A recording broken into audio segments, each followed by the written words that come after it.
Hello students, today we will learn a very beautiful poem by Gaivan Patel. The name of the poem is On Killing a Tree. This poem is full of irony. It is full of irony because here the poet suggests how to kill a tree while actually he has full sympathy for the tree. The poet, in his satirical tone, reminds the human race that the trees that are found in nature are not only for him. It is given to the human beings to be taken care for. It is the responsibility of the humans to preserve nature for the coming generation. The language used here is simple but is very remarkable and vivid. Every word in the poem has a remarkable evocative power and is accurate and suggestive. We can see through expressions such as bleeding bark, leprous hide, and anchoring earth. These presents memorable visual images. The poet has used imagery throughout the poem. He creates a mental image for the reader. The imagery used here is very strong and depicts the growth of the tree by consuming nutrients for nature. For example, we can see the fourth line or lines after the fourth line, the last 1, 2, 3, 4, 5, 6 lines of the first stanza. Slowly consuming the earth, rising out of it, feeding upon its crust, absorbing years of sunlight, air, water, and out of its leprous hide, sprouting leaves. So we can literally visualize how the tree, after the man had tried to kill it with a knife, how it grows. So the tree has grown slowly by consuming all the nutrients that are available in the earth, by rising out of the earth that once covered the seed, feeding upon its crust, whose crust? The crust of the earth, and absorbing years of sunlight, years of air, years of water, and out of its leprous hide. Whose hide is he mentioning here? The skin of the earth, sprouting leaves. Out of the hide, out of the skin, the tree begins to sprout leaves. The leprous hide here is a reference to the bark of the tree, the bark which is discolored. That is the leprous hide that the poet is referring to. The irony that we see here in this poem, the poet describes the cruelty of man in annihilating the tree, in killing the tree, with irony and detachment. He tells the man how hacking the tree with an axe will only injure it and not kill it. To kill a tree, it must be uprooted and its root exposed to the sun. Only then will the tree die. But the poet's own sympathy is with the tree. That is how we can conclude that the poet is very ironical about killing a tree. You all must have observed people cutting down trees. Now that we see the road is being widened, new buildings are coming up everywhere. Nagpur is one of the most developing cities in the world, but with development comes destruction, destruction of nature. We have seen how century old trees, trees which were standing since centuries, more than 100 years, have been felled, have been cut to widen the roads. But is it easy to cut down a tree? Can they really kill a tree? So, to kill a tree is not that easy.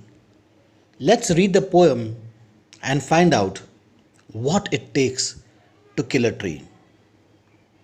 On killing a tree is written in a free verse. That means there is no rhyming scheme.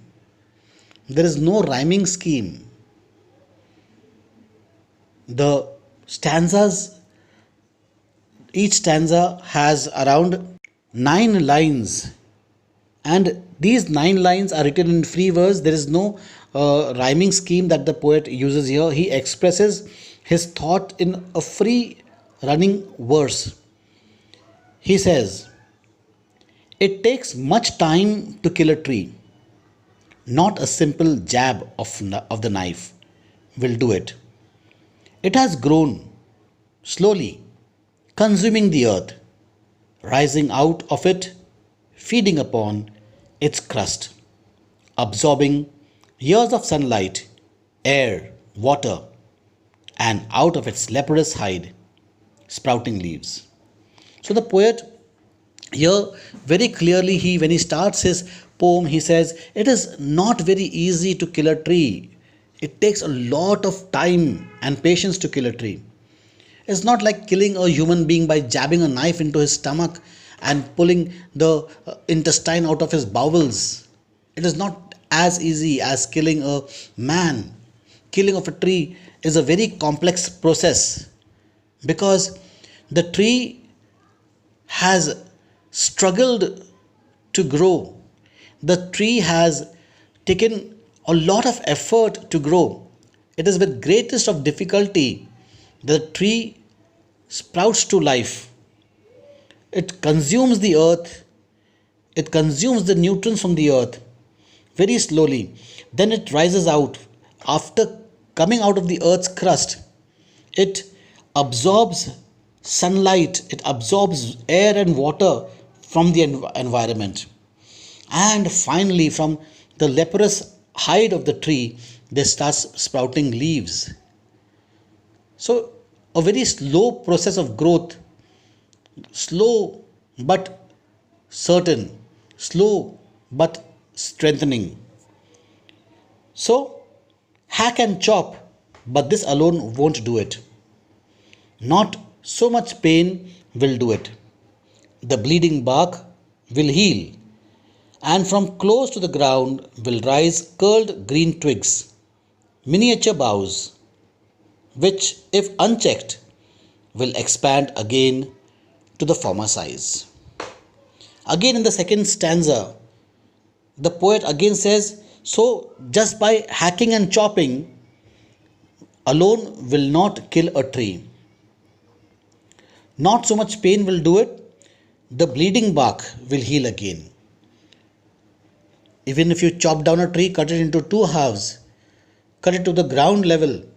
From the ground level, new sprouts, new green twigs will sprout out.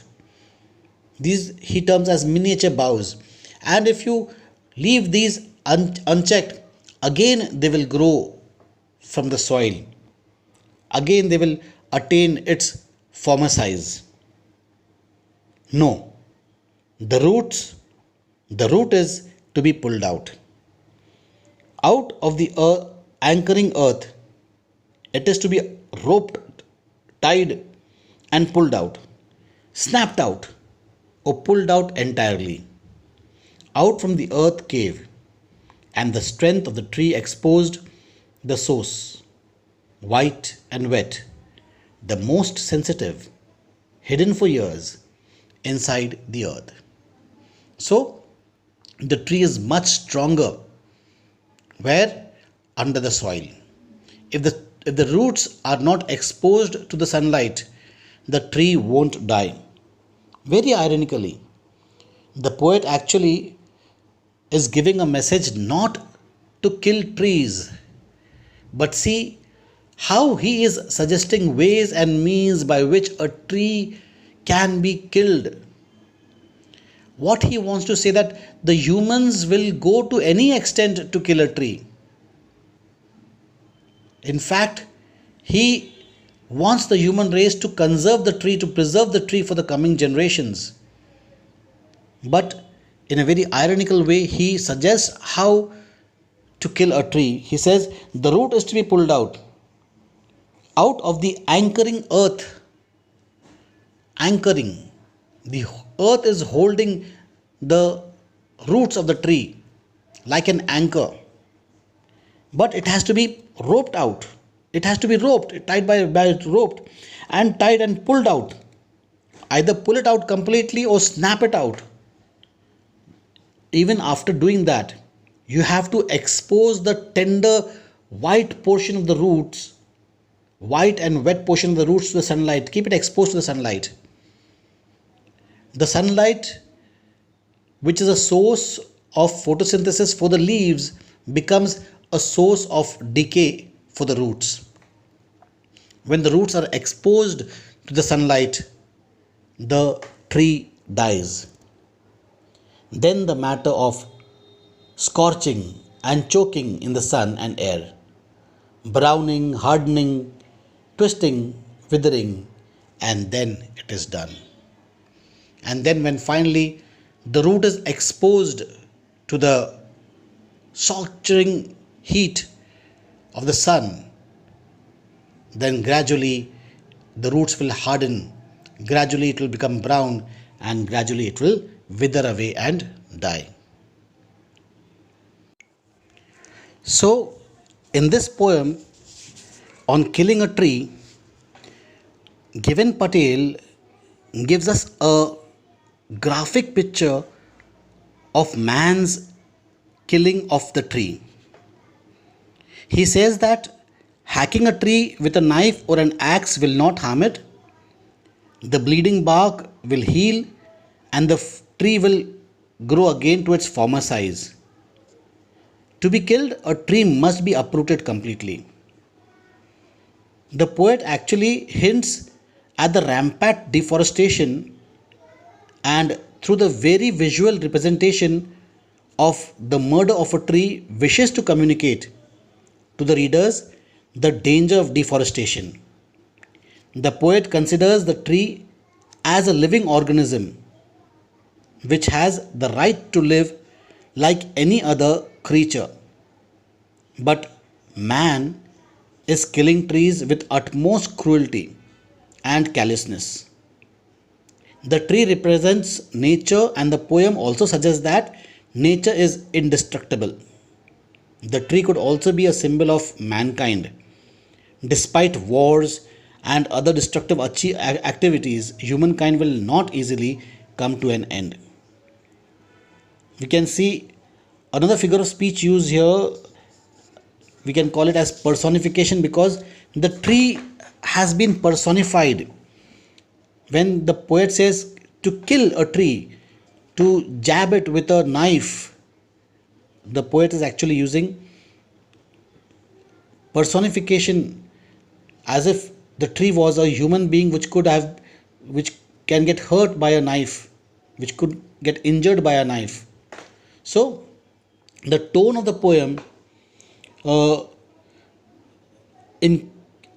killing of a tree, the poet Given Patel adopts a sarcastic tone to make us aware of the vulnerability of human lives and how proper care of environment can keep one safe from harm. Man is presented as a killer who thinks of all possible ways to get rid of the tree, which represents nature. The poet ironically suggests how to completely kill a tree. For years, the tree, like a parasite, has consumed the earth's crust and absorbed sunlight, air, and water to grow up like a giant. So the tree must be killed. But it is not an easy task. A simple jab of the knife will not do it. From the from close to the ground, it will rise up again and grow to its former size. It will again become a threat to man. So the tree should be tied with a rope and pulled out entirely. Its white bleeding roots should be exposed. Then it should be browned and hardened and twisted and withered, and then the work is done. And then the tree will die. The message that the poet is trying to give us in the poem on killing a tree is a very important message. Trees feel pain, grief, suffering, sorrows, and joys as sensitively as human beings do. So we should never hurt them. The poet reminds us that we have not inherited these green trees for our use. They are held by us in trust for our future generations. It is therefore our sacred duty to conserve trees as a legacy. What does the title suggest to us on killing a tree? The poem on killing a tree gives by Given Patel from its beginning to the end describes in detail the process and consequence of killing a tree. In the first two stanzas, the poet talks about nature's resilience. He feels one cannot kill a tree with just a stab of a knife. The tree has grown slowly, consuming the earth and absorbing years of sunlight, air, and water. So the tree cannot be killed easily. The bleeding bark will quickly heal, and the tree will produce curled green twigs which will soon expand to their former size. In the following two stanzas, he gives a detailed process of killing a tree. The root of the tree must be entirely pulled out of the earth into which it had been anchored and then left exposed to wither and die. Then only will the killing process be over. In this way, the poet highlights man's systematic destruction of the environment. Hence, the title is appropriate, and it drives the poet drives the poet's point home in a superb way. The setting of the poem on killing a tree. The setting of the poem is the modern world. The world is facing rapid deforestation for urbanization and industrialization. This world where trees are being killed is the setting of the poem. Okay, the poet has used various literary devices such as imagery. Now, what is imagery? I have used this word imagery, image. Imagery is a poetic device wherein the author uses words or phrases that appeals to any of the senses or any combination of senses to create a mental image for the reader. Imagery helps the reader to visualize more realistically the author's writing. The example: slowly consuming the earth, rising out of it, feeding upon its crust, absorbing years of sunlight, air, water, and out of its leprous hide, spouting leaves, is a clear indication of imagery. The imagery used here is strong and it depicts the growth of the tree by consuming nutrients from the earth and absorbing sunlight, air, and water from nature. The language through the poem is simple, remarkable, and vivid. Every word in the poem has a remarkable evocative power and is accurate and suggestive. Expressions such as bleeding bark, leprous hide, and anchoring earth present memorable visual images. The poem powerfully portrays man's callousness in killing a tree. It is a telling commentary on one of the major environmental issues that encounters modern man. Then the poet has also used imagery. The term imagery refers to a discrepancy or disagreement of some sort. What he is saying and what he actually means may be two different things. The discrepancy can be between what someone says and what he or she really means, or verbal irony. The discrepancy can be between a situation that one would logically anticipate or that would seem appropriate, and the situation is actually developed, or it's a situational irony. The poet describes the cruelty of man in annihilating the tree with irony and detachment. He tells the man how hacking the tree with an axe will only injure it and not kill it. To kill the tree, it must be uprooted and its roots exposed to the sun. Only then will the tree wither and die. But the poet's own sympathy is with the tree. The poet has also used personification in his poem. Personification is a figure of speech which endows animals, ideas, or inanimate objects with human traits or human abilities.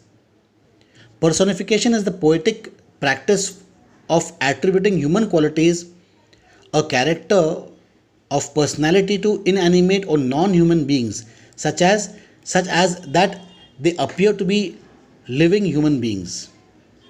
In the poem, the tree has been personified. The poet speaks of trees as human beings when he says that one cannot kill a tree with a jab of a knife or by hacking it, like they would kill any human being. Bleeding bark. This is an example. Bleeding bark. He says the bark is bleeding. This is an example of personification. The tree is portrayed as a human being. Throughout the poem, and thus the part of the bark where it is wounded is represented as bleeding.